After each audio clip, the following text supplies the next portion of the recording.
My name is Sandra Lauk. I am an assistant clinical professor at the UBC School of Nursing and a nurse clinician scientist at St. Paul's Hospital. And on behalf of my committee members from the UBC School of Nursing Scholarship of Teaching and Research Committee, I'm absolutely delighted to be moderating this session today in anticipation of tonight's keynote lecture that I think we've all come for. So just to start with, I would like to begin by acknowledging that we are on the traditional and unceded territories of the Coast Salish peoples, including the territories of the Musqueam, Squamish, Stolo, and Tsleil-Waututh nations. And we're honored to be here to enjoy an afternoon, I think, of dialogue and discussion about how we can work together, given that the future is now. And we, as a committee, we're thrilled to put together a program that is a digital sampler of patient-centered care. So this focus on the idea of putting the patient at the center of innovation and technology, I think, is near and dear to the work that we do as nurses, as policymakers, as administrators, and as clinicians. But also, given that there may be patients as well in the room, and I think this is one of the things that binds us. So our speakers this afternoon will share diverse examples of how technology is shaping the patient experience and the implication this has for practice. So we're pleased to be championing the leadership and the contributions that nurse leaders are making in this field, this rapidly advancing field of technology. So without delay, I'd like to introduce our first speaker. And to begin, we have this evening's keynote speaker, Dr. Richard Booth, with us, who's going to launch this afternoon's series. And just as Richard comes up here, I am going to tell you a few words about him. So Richard is an associate professor at the School of Nursing at Western Ontario. His program of research seeks to explore the relationships between human and technological interaction within healthcare and educational contexts. His research program consists basically of two streams: technological teaching, learning, innovation for nursing education, and then digitally enabled healthcare and nursing, including examining current trends in the development of communication technology, artificial intelligence, automation, augmentation, and big data science to support the health and well-being of people in this interconnected world. You might have already seen that outside we have a series of very interesting tables and booths, and Richard was kind enough to come with some equipment, and I hope that you're gonna stop by his booth. But without further delay, Richard, welcome. Thank you. Well, it's great to be here today, and I'm going to get started on today speaking at what I would suggest is going to be kind of a 30,000-foot level, and I'll let the other speakers get down. And I'll project. It's cutting in and out, if that's okay. You can take this. I'll take that. Oh, there we go. Look at that. Oh, I can wander now. Great. Now you set loose. That's great. So I'm going to start speaking about the interstitial spaces between what is human and what isn't human. I'm not going to really get to the patient level exactingly. I'm going to stay within the profession. I think that's important. So what is technology and what is human? Can the two converge? Should we converge? Are humans and technology? Oh, look at that. That's awesome. Because I'm looking, oh, there we go. Where do we start as humans and where do we end? You know, we've used technology as long as we've been human, whether it be the printing press, the rock or stick or a car, and we've, viewed technology as this inanimate thing, which it probably is, but it serves some sort of purpose or function. The nursing profession and literature has really done a great job of kind of grappling with this topic, and here's some of the papers that you might be familiar with if you've taken a look at technology and informatics work over the years. And I've been really hesitant to try to give any kind of human level traits to technology. We do it a lot, like the robot outside that was driving around, but I always kind of qualify, but it's not real. It's not human. It's an electronic health record. So, but more recently though, especially in contemporary times, a lot of this future state technology you start seeing coming down the pipe, I've started to rephrase how I see technology and see how I see it as a material agent in our lives. While things like cars and computers and phones and electronic records are still very material things, how they interact with humans in our social systems has become, for lack of better words, really nuanced and weird. It's not because material things have somehow gained some sort of human-like sentience. No, it's not that. It's that we have so many devices and technology in our lives and gizmos around me that just seem to know me. I don't know how they know me. They personalize to me. And it's like one day when I wasn't looking, I woke up and everything overnight became intelligent in my life and generated entire new relationships I never knew I could have, patterns of behavior. My world started to change. How does Netflix know I want to watch barbecue shows? How does it know that? Why does my iPhone know what my wife looks like, my children look like, my mom, my mother-in-law? How does it know what my face looks like? And most importantly, I have no clue where I parked, but Google Maps knows where I parked. So over my decade as a practicing nurse, I worked in the hospital on the left here. Actually, that is the hospital. It's now closed. That was 100% paper. We only had one computer. It was connected to the internet and was so old that we never turned it on. We just left it underneath the table. When I finished my last shift 3.5 years ago, I was pushing a $10,000 wireless computer on wheels cart, full closed-loop barcode medication administration that allowed me digital database support, decision support, and liberal amounts of alert fatigue. Like, essentially parts of my job as a nurse got automated overnight, just with a blink of an eye. My role as a nurse got process optimized, robotically process optimized. And I'm not talking about some robot from Star Wars, some little droid thing. No, it's a bunch of software and hardware. It has no face, no structure, nothing I can really touch. But it's there because its presence and its function and its actions, I use them where I used to use a pen and a ruler. So where has this gone? Think about your current life. How many devices do you carry on a day-to-day basis? What do they connect with? What kind of data do they spit out knowingly and unknowingly to you within, say, 24 hours? Whether it be smart home tech that you have at home or some sort of social media account that connects to the cloud. Maybe the cloud-based music player, Spotify, that tells you songs you didn't even know that you wanted to listen to. Or that, that your car connects automatically to your phone. And that GPS tracking device that the insurance company convinced you to put into your car now gives you better premiums. And all that personalization that happens when you turn on the web. Remember those Hunter rain boots you were really thinking about buying? Oh, suddenly, every advertising is about Hunter rain boots. How did the computer know I wanted Hunter rain boots? Well, it wasn't coincidental. It was there. Essentially, our lives collectively have become process optimized for both good and bad by things like artificial intelligence. Your day-to-day life is now backed onto powerful computing that predicts and makes decisions for you, around you, on people you might see, media you might watch, information you might have, and numerous other slices of life that you don't even realize anymore. Essentially, process optimized through artificial intelligence, you. So, this is where you get a little bit of existential. Where do I exactly begin, and where do I end as a human now in today's society? Say as a professional, I'm supposed to exist both in the digital and physical. I'm supposed to have office hours, which I sometimes rarely hold, but I also have a whole suite of digital presence that enables me to be in places when I'm not. And there it is. That's the dichotomous thing that we try to do. And Sandalowski speaks about this, how we try to make dichotomies between what is technical and what is physical. English language customs, culture, a bunch of other things really hold true that we need to separate what is digital from what is physical. But right now, as probably many of you live, in this world of interstitial spaces between the physical and the digital, the space between the spaces. And I'd suggest that a number of you currently live in this unknowingly. So the space between the spaces, we have over the last decade or so become so optimized through processes, through artificial intelligence, through robotics, that we no longer even just exist in a physical world. The majority of you, I know, have a phone in your pocket that's connected to any number of things that you don't think about anymore on a day-to-day basis. Our lives, our history, our legacy, it spans the physical into the digital and reconstitutes into this third space, the space between the spaces, the interstitial digital physical space. So think about the next time you lose your phone and the sense of dread that comes over you when your Facebook account gets compromised. Think about that purchase that suddenly gets recommended to you before you even purchased it.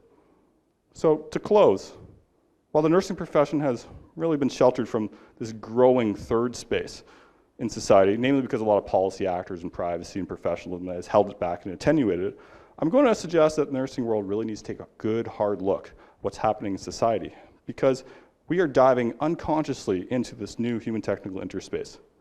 And if we don't really think about that, in 10 or 20 years, we're going to sit back and really suggest that we missed a vital time to shape our profession and healthcare. Thank you.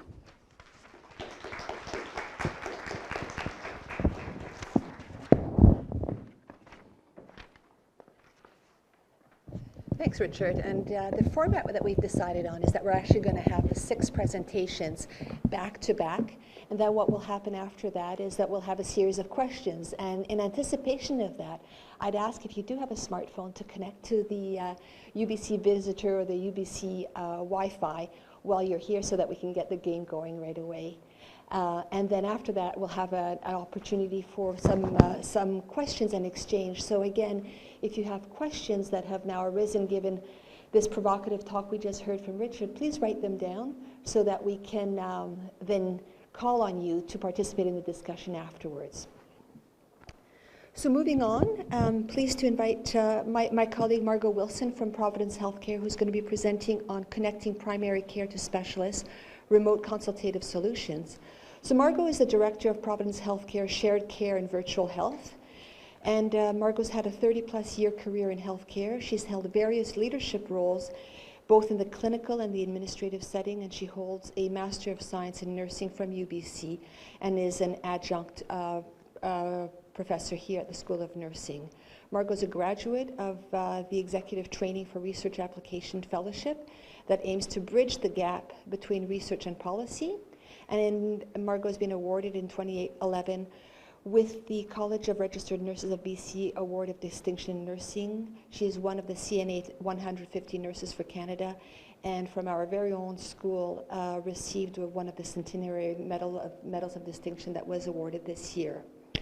So Margot's played a pivotal role in the creation and expansion of the award-winning Rapid Access to Consultative Expertise, RACE, and is here to tell us that story. So pleased to welcome you, Margot.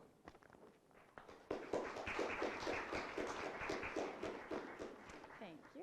And is this one working? Yes, seems like it. Yeah, that's good. Okay, so I'm all timed here too, so let's keep our fingers crossed that it all goes well. Okay, so thank you for the opportunity to talk with you today.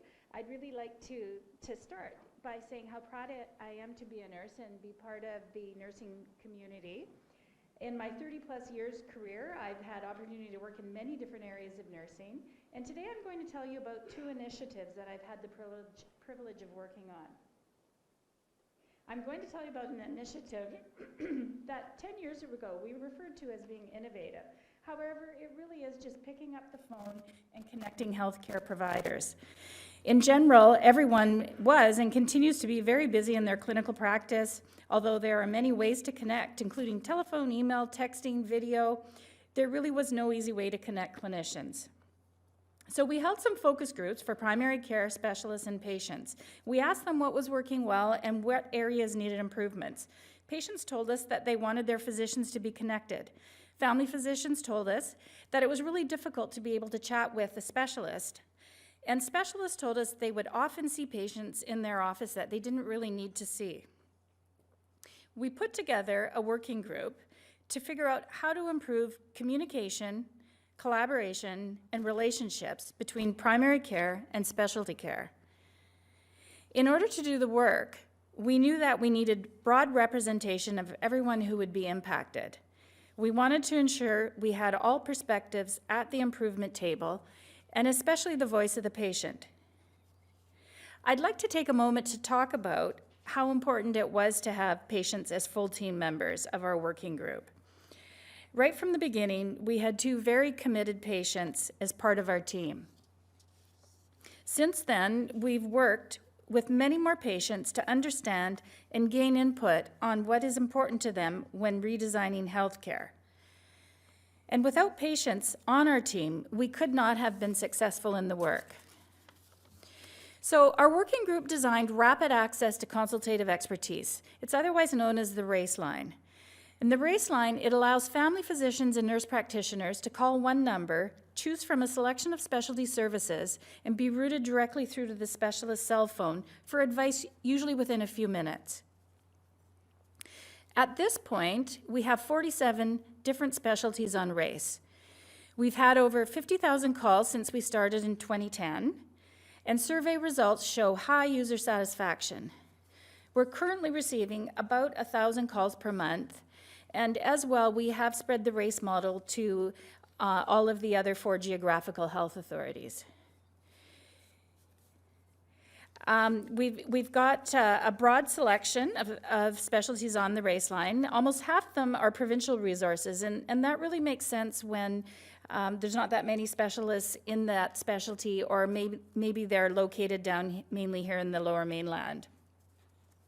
Our race evaluation showed that calls for advice have very timely response rate, 60% of the calls avoid a face-to-face consult, and 32% avoid an emergency department visit. When looking at our direct costs, our analysis showed up to $200 in cost avoidance per call. And this didn't include the cost to the patients to take time off work, their travel time, all of their travel expenses. In 2015, we upgraded the model to include not just the phone line, but also an easy-to-use app. With the RACE app, the request is placed online and the specialist is notified via text message. The specialist then calls the primary care provider back and has the conversation. So after we'd been doing RACE for several years, we had increasing requests for non-urgent advice. So in 2017, we developed eCase, electronic consultative access to specialist expertise. eCase, what it is, it's a complementary non-urgent model to the RACE line. Primary care can submit their non-urgent questions via email through a secure messaging platform. As with the RACE model, the eCase model has been widely accepted, thought to be a good resource for primary care, and is proving to avoid face-to-face visits.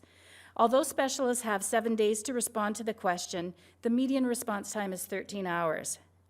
We continue to add specialists based on needs of primary care, and monthly numbers are continuing to increase. As I mentioned, both of these models are widely accepted as a great resource and thought to improve patient access to care. Although it can be difficult to gain feedback from patients who are impacted by these models because they may not even realize it, we have had some very positive feedback from patients. Some of the feedback from primary care includes improved accessibility to specialists, increased knowledge capacity through an educational interaction, and improved relationships with specialists. And for the specialists, well, they're telling us it's great to be able to help out their primary care colleagues. They also learn from the interaction what some of the challenges are in primary care and what resources are available or perhaps not available to primary care out there in the community. So when we looked at our formal evaluation, as well as comments we hear from providers and users, we do feel that we are impacting all areas of the Triple Aim framework for improvement. Provider and patient experience of care is impacted by streamlining the care journey. Costs are decreased by avoiding face-to-face and emergency department visits. And population health may be impacted by initiating the right care as soon as possible. So in closing, I would just like to acknowledge and thank our very committed members of our team who are making a difference in streamlining the patient journey. Thank you.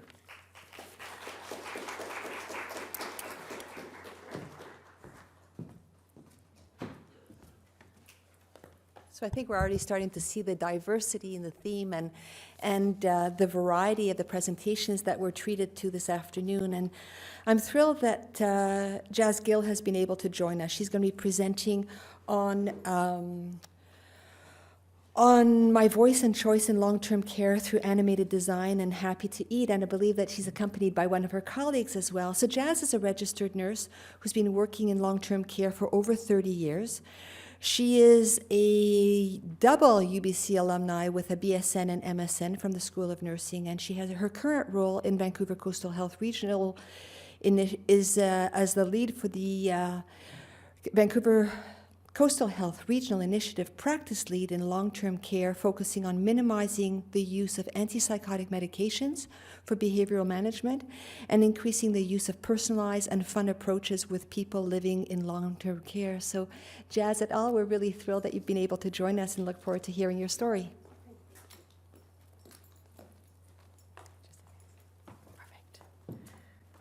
Ooh, you'll have to tell me how to go forward this. All right, thank you everyone for the invitation, and this is Karen, my colleague. Hi, I'm Karen. I work in Minnow Residence as a nurse educator. Perfect. So we're gonna share a couple of interesting things that we're working on. So the voice and choices of people living in Vancouver Coastal Health long-term care. For too long, a lot of the care that's being provided to our older adults living in long-term care really is very much task-focused or led by staff. So it's about time we ask our residents what they find it's important about their life living in long-term care. So we started an initiative called Come Alive for Vancouver Coastal Health just this last year. And it's about shifting the culture. It's about transforming the way that people are living in long-term care, the way they want to live in long-term care. The other aspects that come to my mind around Come Alive is about inspiration and motivation, encouragement, and creating moments so that there is joy and there's choice and there's purpose in people's lives. So we are moving from a model of that's very institutionalized model to now focus on a person-directed. So the resident in our world of long-term care, the person living in long-term care, is the boss. That's what we want to say. So for too long, seniors have been living in long-term care around over the age of 65. The trends we're seeing are that there are more people coming into long-term care that are younger, even in their 40s. And the move has been to move from placing, so a lot of our long-term care hospitals look like hospitals. But we want to change that to look like more like inviting and exciting homes that they want to live in. So in 2018, we held workshops. We, in conjunction with Emily Carr University, the Health Design Lab. So our co-creation was with them, including residents. So we had 49 residents that were interviewed. And what we asked them was, what's important to you about your care? And what would you like to see as you live in your long-term care home? So we went to 6 homes. And so the shifting of culture of care was co-created with our residents. And then a video was created by using residents telling their stories and audio tape. So we used non-human objects really to focus on residents. So here's one of the residents who sat and told us about, I want to be listened and I want my voice to be what you hear. So it was about empowerment. And here's an example.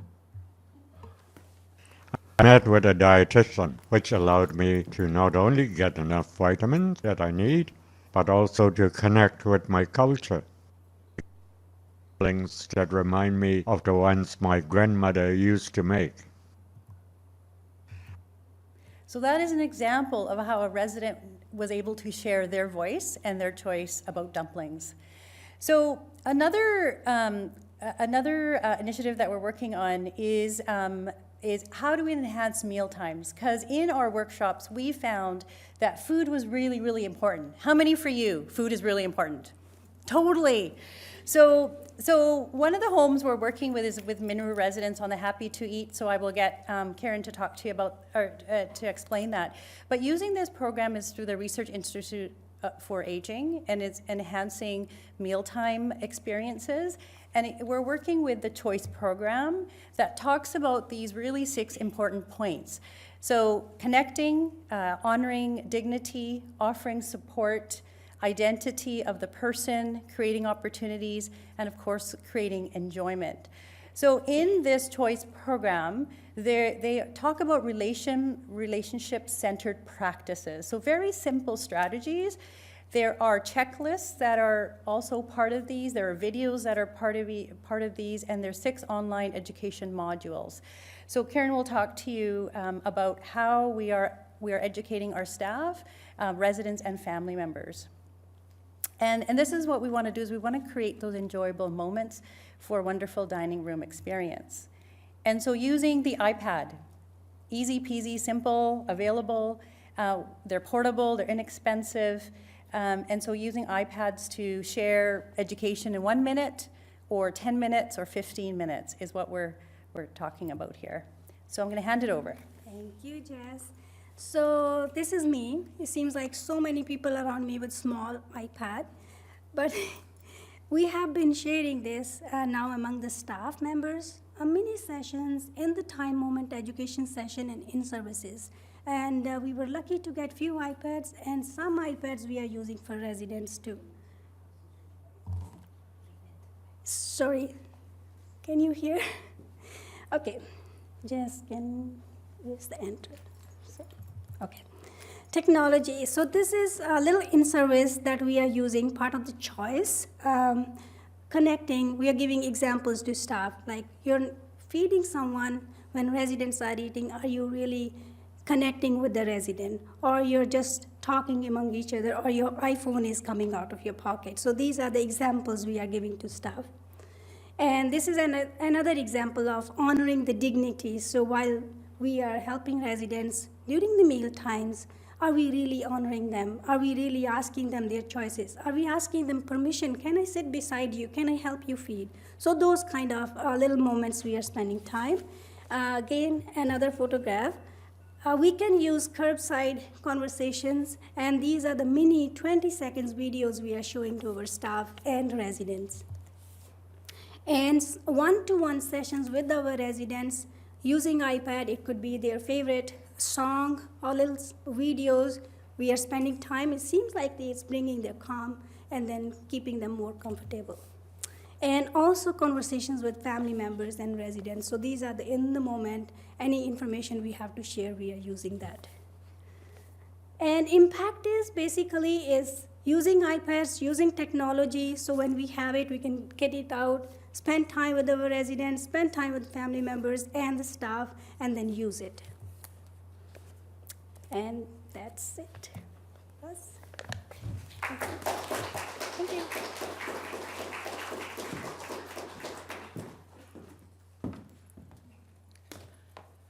So I trust that you're starting to hear some of these themes. We started off with that call to arms that Richard has put out to us to gain this awareness of the transformative impact of technology. We then heard about how this could happen in the doctor's office and between patients, and now hearing some of the implications in long-term care.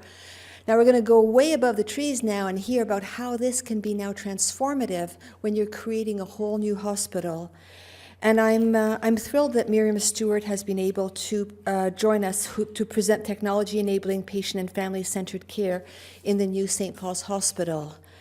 So Miriam has served in a variety of roles in the Lower Mainland as a healthcare leader for the past 35 years. She's had many progressive leadership positions with a major focus on acute care. She's currently the Chief Planning Officer of the St. Paul's Redevelopment Project, working along a large team there. They're lucky to benefit from her strong clinical background that has been foundational to the planning process. So having a nurse right there to listen to what the requirements are going to be to develop this approach to patient-centered care. In her role as Regional Director for Critical Care for Vancouver Coastal and Providence Healthcare, Miriam leads quality initiatives and clinical standardization. She's also adjunct faculty with the UBC School of Nursing and is highly committed to the mentoring of new nurses. Miriam has traveled extensively, volunteered as an RN in several countries, and is passionate about quality improvement. So welcome, Miriam.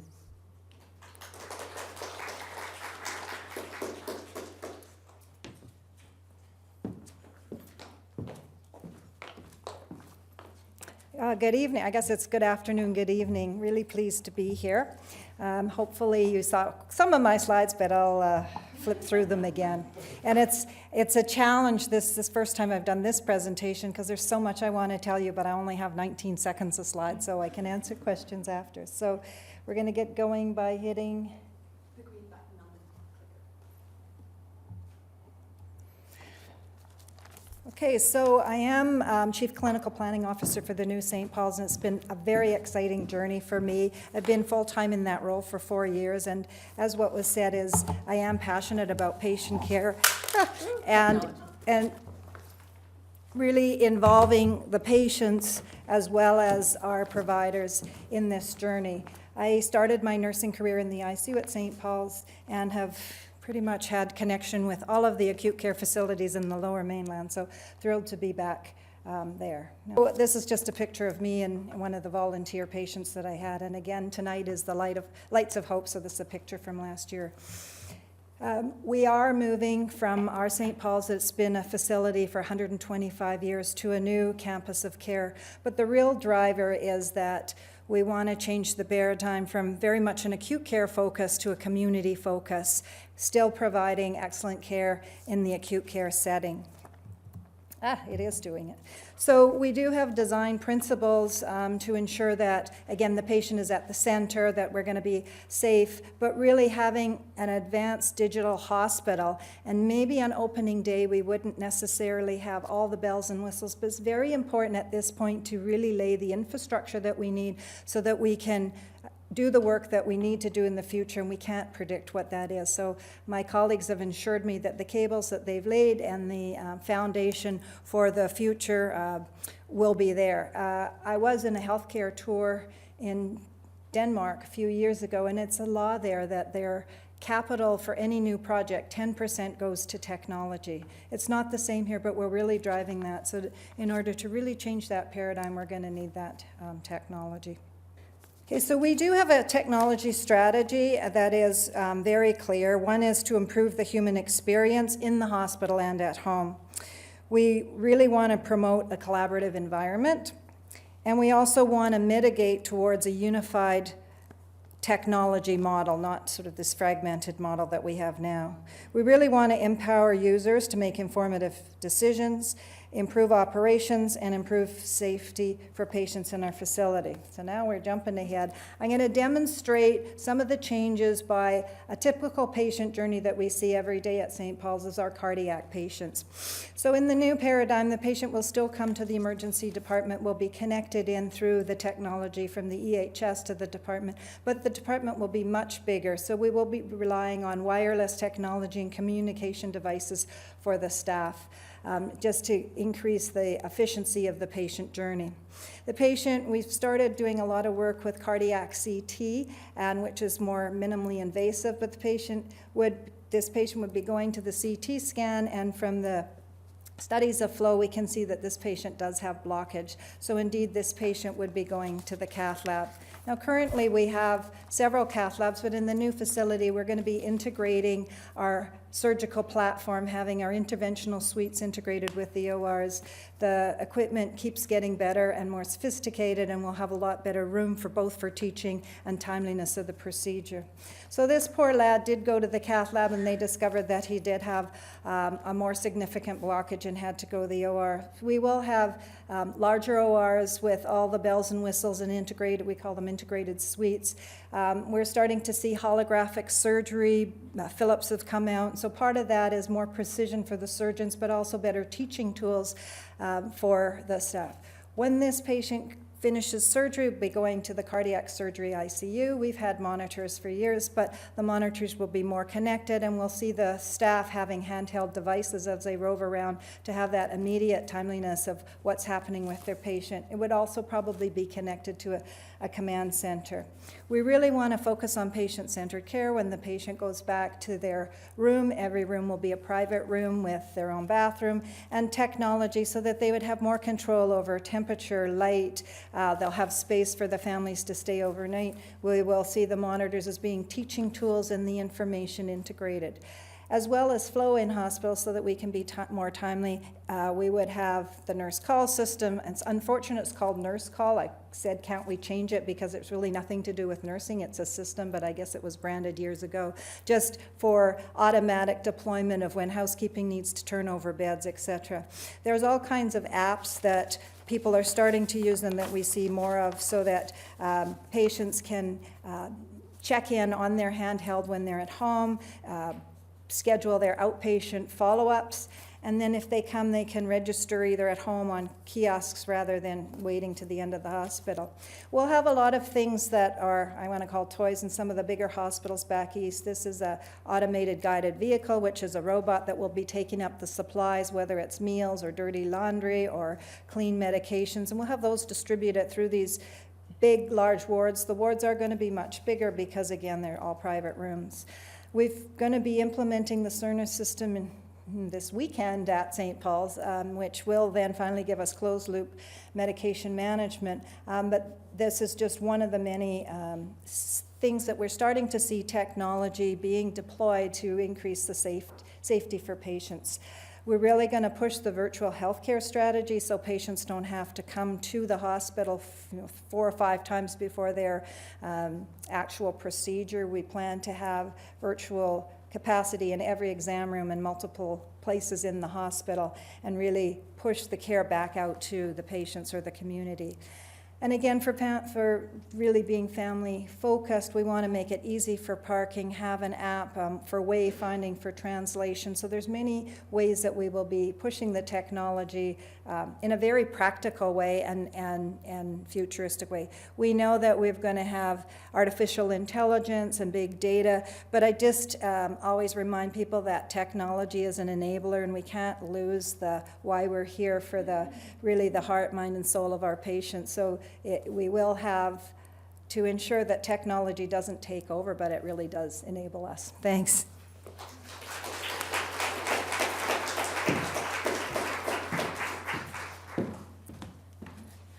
Well, that sounds really easy, Miriam. I think you should get that done in absolutely no time. So, and apologies for the technological issue we had here. So, moving on, we're happy to welcome Chantal Reski, who's going to be talking about technology in healthcare, expecting the unexpected. Now, Chantal is a PhD student at the UBC School of Nursing. She's under the supervision of Dr. Leanne Curry, and in partnership with Coastal Health, her dissertation research is focused on investigating the factors and circumstances that contribute to technology-mediated adverse events in community and primary care settings. So it's quite fitting to be following this presentation about the hospital for the future with keeping an eye out for the potential of adverse events. So thanks, Chantal. So thank you. I'll start by admitting that I felt uneasy when I was asked to do this talk, partly, of course, because of the terror that comes with public speaking, but also because I was asked to talk about the dark side of technology, and I've never really thought about my research as dark. So please don't get me wrong. I do love technology. I remember the pain and frustration that came with trying to rewind these things to just the right spot so I could listen to my favorite song. And now I can listen to any song instantly on my watch. I love technology. And I love it in healthcare too. We've gained so much from it, and I hope to see technology go as far and as fast as it can. I just also want to make sure that it's the interests of our patients leading the way. So how did I get here? I blame the infamous fax machine. A while back, I looked around and saw that these things were still everywhere, like the party guest who's still hanging around long after the party's over. It made me curious. How is it that well into the 21st century, when the rest of the world has moved on, in healthcare, these dinosaurs are still lying around? Well, change is hard, and change is expensive, especially when it comes to technology. And at the scale we need to make change in healthcare, these barriers can slow the evolution of technology right down. And another thing we need to think about is patient safety. It keeps me up at night to think that people are harmed while receiving healthcare. Patient safety incidents are estimated to be the 3rd leading cause of death in Canada, causing 28,000 deaths a year. Now, we introduce new technologies to improve patient safety, and they certainly do. But healthcare is complex. There are lots of moving parts, so many that it can become hard to keep track of how they all work together to produce the outcomes that they do. And so sometimes when we introduce a new technology, things happen that we didn't expect. And sometimes this causes harm for our patients. In patient safety, we think about preventing harm like layers of Swiss cheese. Each layer is a barrier designed to stop mistakes from reaching the patient. But each layer also has holes. And when these holes line up, the errors make it through to the patient and cause harm. And so where does technology fit in? I'll give you an example. An adverse event occurred in the US a few years ago where a pediatric patient was supposed to get one antibiotic pill, but was given 39 pills instead.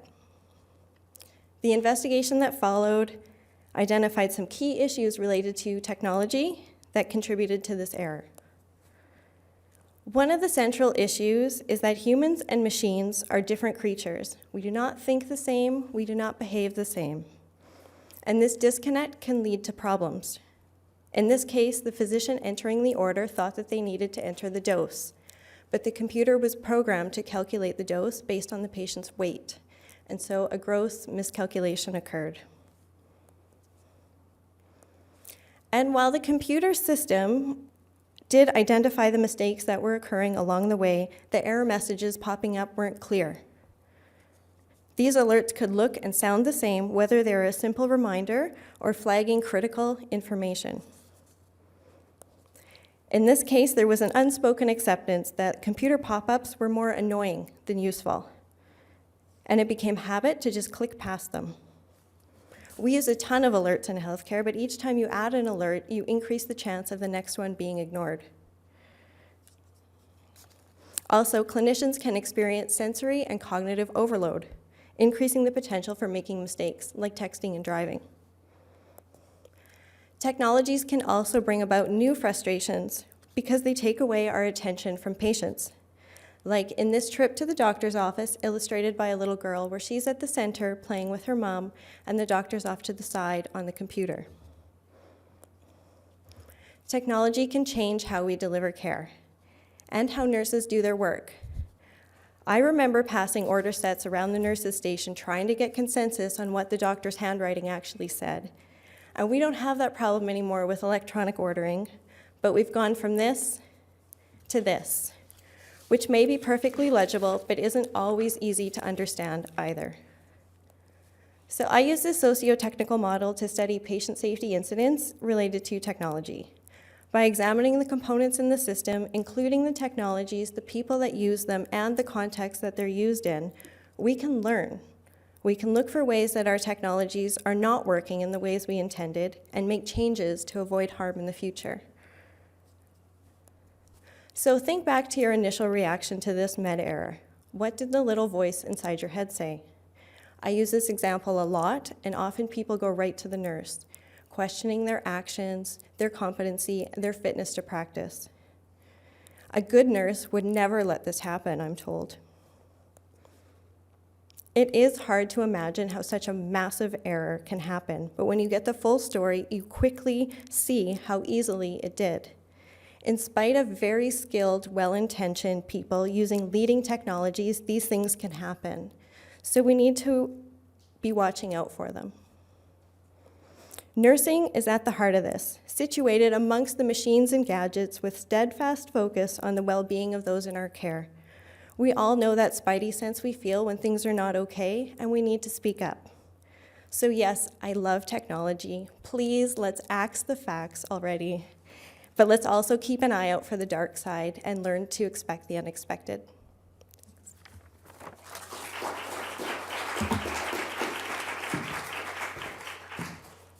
Thanks, Chantal. And lastly, we're lucky to have Burnie Garrett come joining us here to talk about virtual reality, pain research, and other clinical applications. So many of you may know Burnie as an associate professor at the UBC School of Nursing. Prior to this, he was actually a clinical nurse specialist in the renal department for 15 years before becoming a nurse educator. He holds a PhD in information science, specializing in education and artificial intelligence. So Burnie's work has been focused on professional education and educational technologies, including simulation, and his current work highlights emerging media, the philosophy of science, and the use of deceptive practices in contemporary healthcare. He was awarded the UBC Spencer Award for Information Technology Innovation, CRNBC Award of Excellence in Nursing Education, the Elizabeth Kenny McCann Nursing Education Scholarship, the CSN Pat Griffin Nursing Education Scholarship, and is an inaugural fellow of the Canadian Nurse Educator Institute. So welcome, Burnie, and we look forward to you closing up our session prior to our discussion.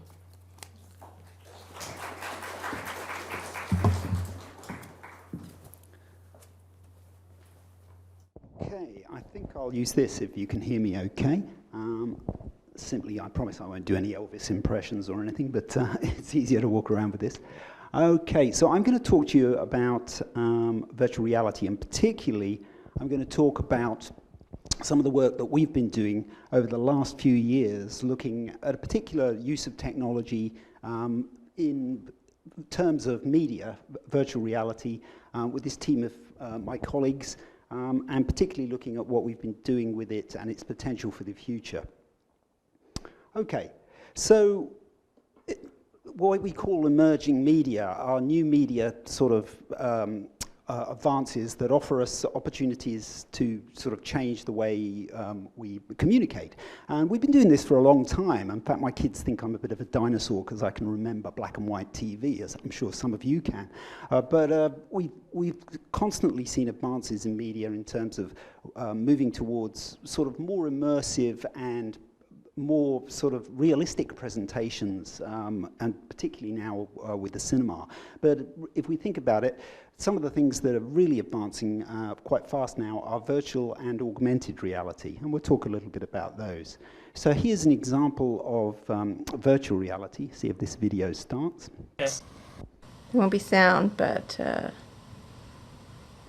Now this is my R8 Gordon, and he's got a headset on, and what he's seeing is actually on the screen there behind him. And when he looks around him, he looks like he's actually in a different world, in an environment. It tracks around. If he moves his head, he sees the environment moving around, just as if he were in a different place. And this sort of immersive, computer-generated environment has now become available with these headsets at a reasonably sort of price that enables people now to use it sort of recreationally and certainly for clinical opportunities as well. So why is there this interest in VR now in terms of clinical applications? Well, the reasons for that are really that it's become a lot cheaper, the technology's improved, because this has been around since the 1960s, but the headsets then and the resolution of the eyepieces and the computer processing was simply not enough to actually generate anything particularly realistic. But now we do have equipment that's affordable and is available for practical real-world applications outside the lab, and this has meant sort of opening up VR. If we look at the sort of research that's going on with it, I'm not sure why that's slightly off center, but one of the things we've been looking about is pain research.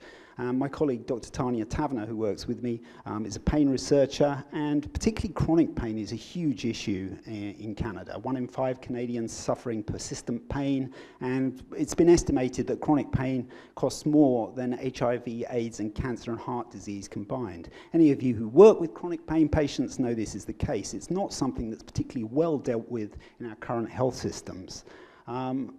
Many people, for example, with cancer suffer chronic pain, and this is an area we've been working with recently with virtual reality. One of the problems with cancer therapies is they are quite invasive, and also we do find a lot of people end up with pain afterwards, either through the treatment or also because of the actual cancer itself. So what have we been doing? Well, we started to look at how we could use VR and pain. This is based on some early work done across the border by a gentleman called Dr. Hunter Hoffman in Seattle, who experimented with acute pain and VR and found it was a very powerful way to distract people. We're not really sure exactly why, but we do know pain is very psychologically mediated. So VR offers us an opportunity to very powerfully modify somebody's experience, which can prove a very powerful distraction. One of the theories that's been suggested for how this works is the Neuro-Matrix theory of pain, which is the complex interplay in the brain of different parts of the brain that are involved in the pain experience. So we started off back in 2014, a little bit earlier, doing an initial review on what sort of was being done clinically with virtual reality, and we finished that up and published that. We then moved on to do a small case series, and in 2017 we actually got some funding from the university to do a small case study with 8 patients where we ran them through virtual reality these were chronic pain patients, and ran them through virtual reality experiences to see what the impact was if we could actually moderate their pain. And these were patients that were often experiencing very severe chronic pain. A lot of them were on opioids. So the key findings. We did find there was some good evidence for immediate and short-term pain reduction. The VR applications seemed to work pretty well for this. And we tended to find that the type of applications that work best were things that are either what we call cognitive or problem-solving applications, where you're solving some sort of puzzle, or other ones that help you actually relax and are sort of more introversion focused and helping you relax and become sort of like mindfulness-based techniques. Adverse events were good to know. There aren't really any. Cyber sickness is something we have found. People can get a bit of motion sickness with VR technology. And you're welcome to have a go. We've got some outside you can have a go with after this session if anybody wants to have a go with a couple of my research assistants out there. Other thing is, because you're focusing on something straight in front of you, you can get mild eye strain after 30 minutes. But there's no real major issues with it. Since then, we've been continuing there's been an explosion of VR applications in terms of clinical research. We're seeing it used now for medical procedures, chronic pain, phantom limb pain. It's been very successful in that area. But also, we're starting to see it used for other things such as behavioral modification, mental health therapies, and rehabilitation to accelerate rehabilitation as well. So lastly, we're undertaking a chronic cancer pain trial at the moment. So if anybody knows cancer patients who have chronic pain, please do put them in touch with us. We're very happy to give people the opportunity to participate. They can have a VR set up in their own home where they can use it on a daily basis to help moderate their pain. This is ongoing. We hope to finish by December next year, where we'll run through 100 patients through the whole study. And this involves a couple of environments. One, as I said, a relaxation-based environment on a beautiful island. And the other one is a problem-solving, puzzle-based environment where you have to line up light beams, and it's fiendishly difficult to actually do. The other thing we're doing is Eeg studies. So we're ongoing research. We've actually done EEGs with people using VR, chronic pain patients, to see if we can sort of identify any specific signatures of VR in chronic pain. And we've been publishing papers about that. So the future, to finish up, the future is looking pretty good for VR. There's other clinical applications, mental health, behavioral, rapid development environments now available to make VR very quickly. The computers are getting faster, so it's possible now to get really reasonably priced computers to run it. There's still a lot of hype, but there's a lot of potential for it as well. Thanks.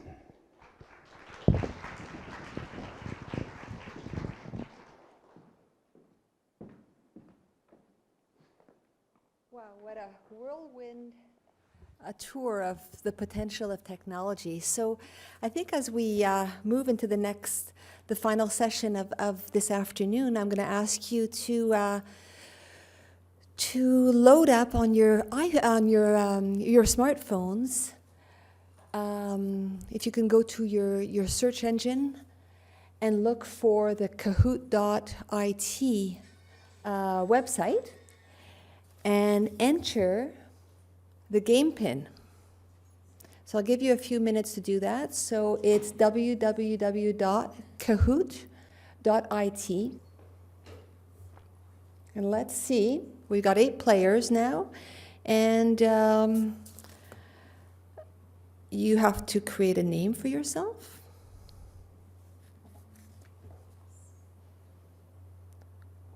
I just called myself the boss. I thought that was fitting. So look at this, we already have 25 players. Let's give it a couple more minutes till everyone who wants to be on is on. Now this is for the competitive monster in you who really wants to win, because you get points not just for accuracy, but you get points for speed. So remember that, all right? Because this is going to be fast and furious. This is technology at its best. So we're making progress towards 43, 46. That might be, is anyone still trying to get on? Yeah, a couple of hands. Let's see if we can hit 50. 47, come on, 3 more, you can do it. We might be stuck at 47. All right, so here's what's going to happen. You're going to see a question show up on the screen. And as I said, speed and accuracy are your targets here. And because we are a learning organization, we're going to give you a warm-up question. So the first question, if we can have that up. It's coming. Are you ready? Here's the quiz. So warm-up question. How old is the UBC School of Nursing? These are your options. So all you get is the icon, the color of the icon. So you got to select that. And we're going to give you just a little bit of time to put that in. And are we ready for an answer? I've got my friend Kevin up there, my DJ. We have 30 seconds. All right, so we have 30 seconds for all of this? Oh, that's way too, what is this? Time up, it said to me. I'm in 51st place, it's telling me. Yikes. I'm tied with Chantel. Chantel, you're not doing very well either. Yikes. This is very humbling.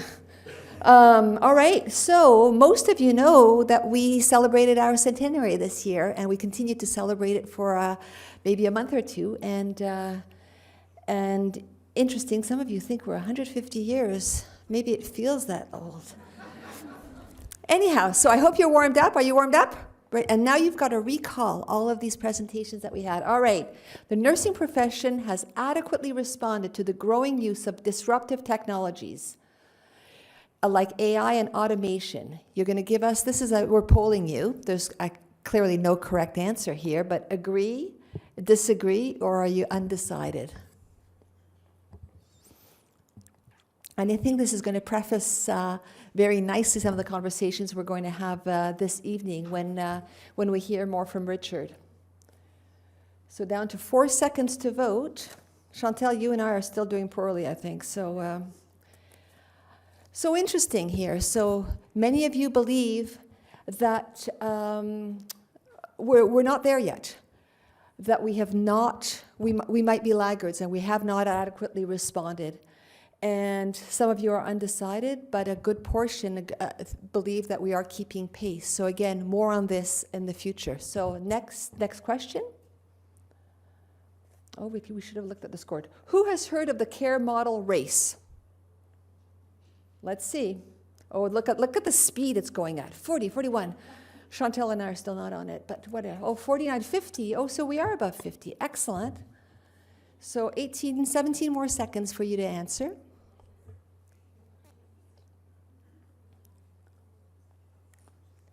So you can see how we designed some of these questions to actually come before the presentation. But, you know, we're a very nimble organization here, so we had to adapt a little bit. So down to 0 question. 41 had heard of RACE, and 11 had not.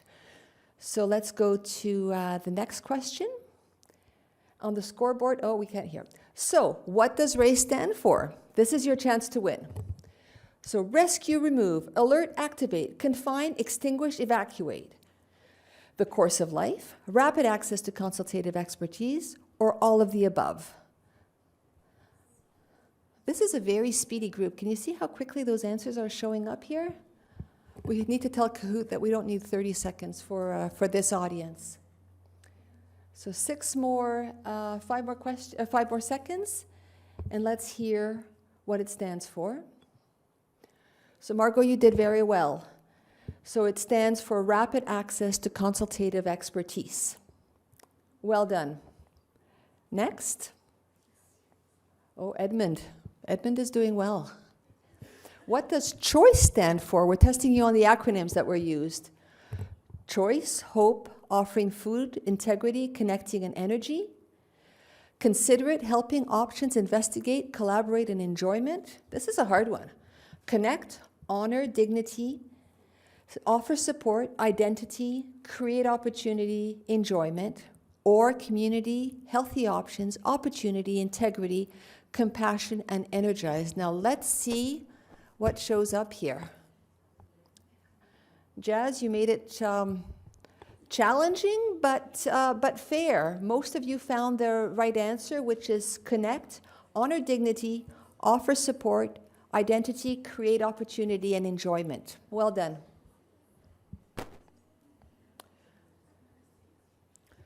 So in BC, the percentage of antipsychotic medications used to control behavior in long-term care facilities is 10.4, 25.3, 34.6, or 56.1 of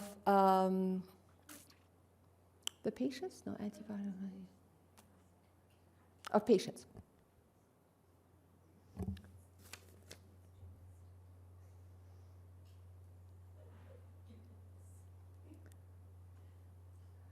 So in this case, 25.3 was the correct answer, and you identified the correct answer. Oh, we're losing some people. I can feel it. On to the next question. Now, John has moved to the front. Instead of using meds for behavioral management for an elderly person, you should consider singing, offering a hot or cold beverage, respecting the person's personal space, or all of the above.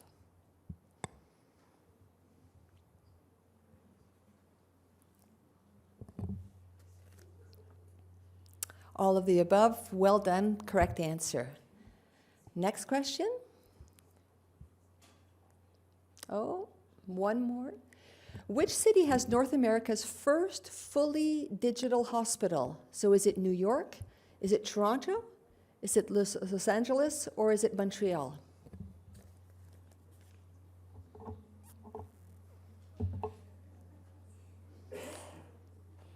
Not sure, Miriam, you described what a fully digital hospital might be. That might be an interesting question for us to talk about.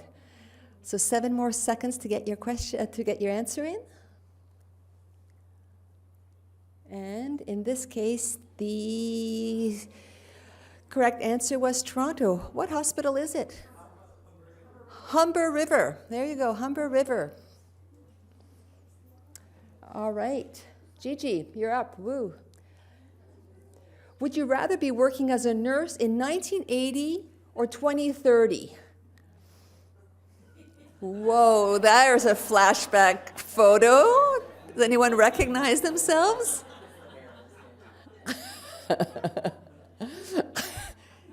That might be at some lab in the School of Nursing.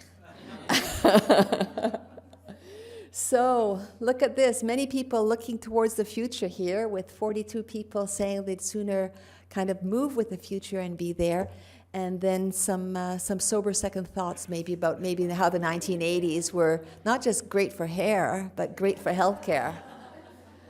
Next. Oh, Gigi's staying in front here. Now, would you rather be a patient? Interesting, in 1980 or in 2030. Very different perspective on the other side of the of the stretcher. You're taking a bit more time to think about that, because many of us will actually be patients in 2030, which is a little bit sad. So we're counting on you.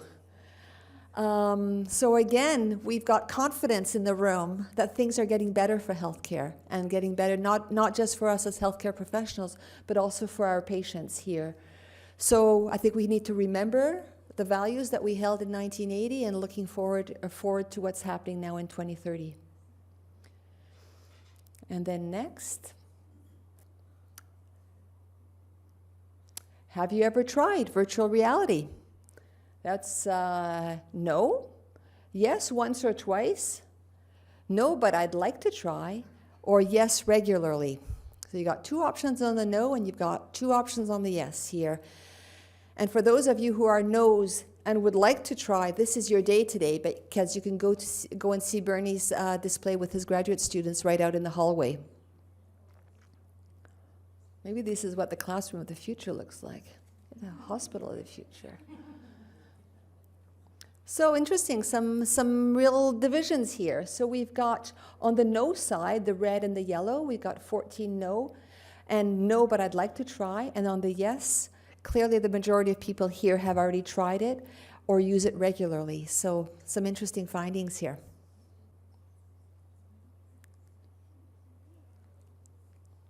What health applications do you think virtual reality might be best used for? So here are some potential answers: autism, PTSD, clinician training, or managing anxiety. So Burnie, you've given us a wide breadth to think about some of the applications that could be effective.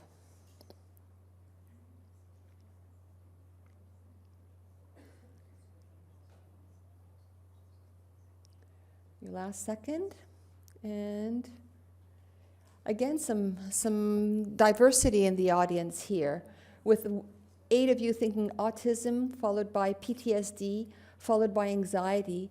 But what seems to win the most over is the use of it for clinician training.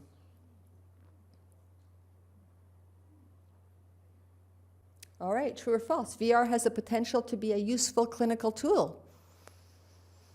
I think it's more like, do I believe it or not? But let's go with true and false, because those dichotomies are actually quite helpful some days. So,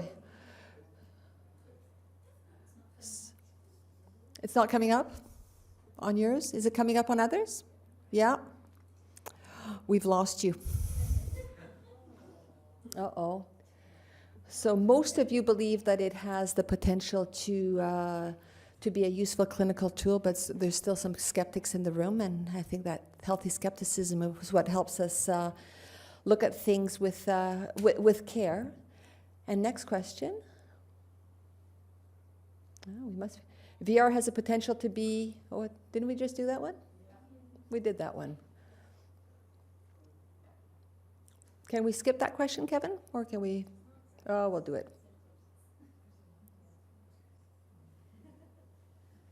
Let's see if we did get a different answer now. There's an interesting research question. How is your inter-rater reliability on this one? I think is something we might want to think about.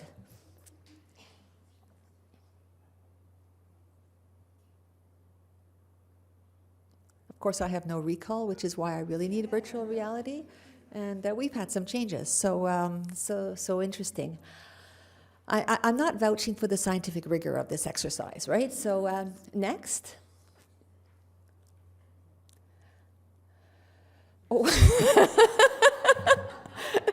Now, you are returning for the reception and keynote lecture. We certainly hope you are. And on that note, after this session here, which we'll finish after our discussion, we're inviting you to come back for the reception, which will then start at 6 o'clock with the keynote at 7 o'clock. And good to hear that most of you are very much planning on being here, and I would encourage you to do so because I think we're in for a real treat. And I think that might be our last question, possibly. Now, who won? Okay. So, number 3 is KT. Number 2 is Woo. And number 1 is Gigi. All right, congratulations. So for the winners, I invite you to find Marilee out there in the lobby, and you're going to be the very lucky recipients of some beautiful UBC swag that's going to make you the envy of the audience. So just in finishing here, I wouldn't mind us having maybe a little conversation. You had the opportunity to hear 6 extremely diverse takes on what technology holds for us in the future, possibly some reflections on the past as well. Any burning questions? We have 2 microphones here on either side. And if you have a really loud voice, you can also just speak from your chair. Any questions? Oh, all right. Well, you're right by the mic. You have no excuse, I'm afraid. Can you please stand up? I'm the mother of 4. I'm very bossy.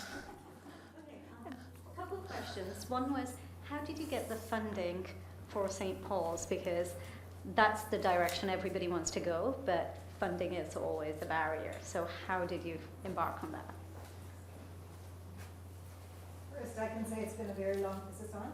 It will be on. Yeah, it's a very long journey. We had to do a business case and submit as all. Is it on, Kat?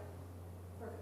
Yeah, we had to submit the business case and as everybody does to compete for these capital projects. What's unique is that Providence does own the land that the St. Paul's Hospital currently is on, and also owns the land where we're going to be building the new hospital. So 50% of the cost will be a donation from Providence. The nuns, a long time ago went out and got donations and got the land. So that has been a huge leverage for us. I guess that's the short answer. It's still a lot of work to make the case to the ministry of the budgets to do all of this stuff. This cost of this hospital is $2 billion, but most of the other big hospitals like Oakville, Humber, and all the new ones, or Humber actually was done sooner, but are around $2 billion. Right. Do you think you would go to the next layer where there are some hospitals where when you step in, there's an ID and then all the facts are there? Do you think it will go even forward than this? Because Oh, absolutely. We did a tour in Europe to see what's already possible today, and we know that we have policy issues, privacy issues, etc. So a country like Denmark, all the information is public to the patient, the family, the provider, as soon as they walk in the room, blood work, and we want to get to that. So we have 2026 before we move the first patients in, so it's still quite a long journey. So really what we're doing now is building the infrastructure and ensuring that we're up to date, changing policy, and providing the best care we can. But I do believe that you'll be tagged, you'll be in there, everything will be connected, because we have to, if we don't want to fragment the care like we are today. Okay. Can I ask one more question of another presentation? I'm here already. About the adverse one, where it was the dark age. Part of me, when you spoke about everybody gravitated towards the nurse, we know that technology here is as an augmentation, but it shouldn't take away from our clinical skill set. So yes, systems will make error, and we know that we should be anticipating it. We should still go with our sort of ground practices that we should be looking at it, that 39 versus 1, there is quite a big of a difference, right? So you would automatically chime in. So we need to at least think about it, that not get automatic ourselves, that we are the mind that's doing the thinking, the system is doing the automatic part of it. So that detachment, I think the education, if we keep that quite clear, that you are still putting in your information and your thought, that's just a system that can do some intelligence, but you are still the driver of it. So it's an example I had, when we have new rotations of physicians who are in their student practicums that come, we do notice there's a bit of an increase in death rate or adverse events. It's no different when you bring in a system that you're going to anticipate that there will be some pieces that come along. What we should monitor is the percentage or the rate and not the number, because with the lives that we save, if the percentage is being maintained to the same level, then we're okay. We know things are going to happen that are severe cases, but we need to look at the rate. Is that changing alongside or not? So that was just my So it's more of a comment. I'll just respond with a bit of additional information around that nurse specifically in that situation and the relationship with the technology, because I agree there is a relationship there. And aside from the technological issues related to the nurse, one of the things that came up was that she had worked in this sort of context of care for a while with this automated medication administration for some time, and had learned to trust it, and had been in situations where she knew she was about to make a mistake, and it was the automated machinery that stopped her. And so she had sort of this, when the question did come to her mind with that many pills, she did question herself. Alongside not feeling comfortable to ask for help, alongside being floated to a unit where she wasn't familiar, alongside being able to sort of rationalize this in her more familiar context of care. So there was these additional things happening that were sort of unique to that situation, but actually aren't that atypical for what the reality of practice looks like. So there is that sort of, I totally agree with you that we need to recognize that we still have this autonomy and we still have this professional knowledge and competency that we need to lead our practice. It is sort of more challenging to put that in context sometimes. That's a great point. Thank you very much. I have a question, Richard, for you about, sometimes it feels like when we work in healthcare, there is a little bit of a gap between here's technology that, as you introduced it, is going so fast and it's moving very fast. And I think in healthcare we tend to be very conservative for a variety of reasons. There's privacy issues. There's cost issues. There is, I think, overall that sense of risk that we talked about. I just wouldn't mind hearing your reflection about that gap between the pace of technology change and then the realities of healthcare and maybe healthcare in Canada. Thank you for the questions. It's great. Actually, some of the stuff I'll be talking about tonight will touch a bit on that in terms of the pace. Give us a teaser. Yeah, and you know what? I really see it as healthcare has a lot of policy actors and a lot of other things in its place to slow down and attenuate the diffusion and the innovation curves that we're seeing in other domains like business and manufacturing, which I think is a really good thing, kind of going to Chantel's like safety kind of mindset in the new hospital. Like, I'm glad we just don't go full tilt into full-on automation, because it's doable. Like, I've got former students who are now working at your hospital who are developing automating systems. Like, I can't believe I'm saying that.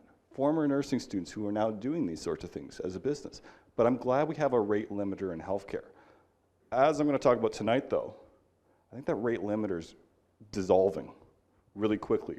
And sometimes it's not because of people like us. It's other vested interests that have let's make this happen so we can make a lot of money really quickly. Those are the forces that actually scare me the most. When we do this tactfully, there's going to be unintended consequences. The socio-technical language that you were speaking about, Chantel, speaks to that in volumes. But really, it's the uncritical thought that is starting to occur and the vested interests that are starting to infuse into a lot of money. Not only that's what it is, that is the thing that I think is starting to slide towards automation, augmentation, AI, and things that are probably not for the benefit of the patient or the profession.